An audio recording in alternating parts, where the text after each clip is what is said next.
అంటే దానికి తీసుకొచ్చే యోగం ఉంటుంది. మరియు ఏదైనా ఇన్వెస్ట్మెంట్ చేసేది ఆ లాభాన్ని తీసుకొచ్చవచ్చు. చాలా మంచిగా ఉంది. మీరు అనుకోవాల్సిన వరకు అభివృద్ధి చెందుతారు.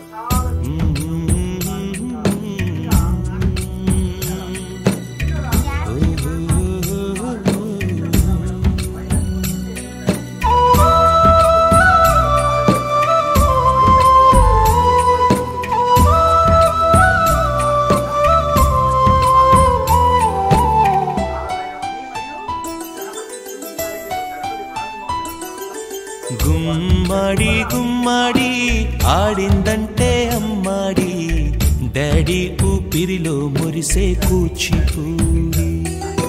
చిందాడి చిందాడి తుళ్ళిందంటే చిన్నారి, మమ్మీ చూపుల్లో చూడు ఎంత వేడి. వద్దంటే వినదే పగలంతా ఆడి పాడి, ముద్దైన తినదే పరిగెత్తే పైడి లేడి. చిలకల్లే చెవిలో ఎన్నో సునాడి, పడుకోదే పన్నెండైనా ఏం చేయాలి. గుమ్మాడి గుమ్మాడి ఆడిందంటే అమ్మాడి, డాడీ ఊపిరిలో మురిసే కూచిపూడి.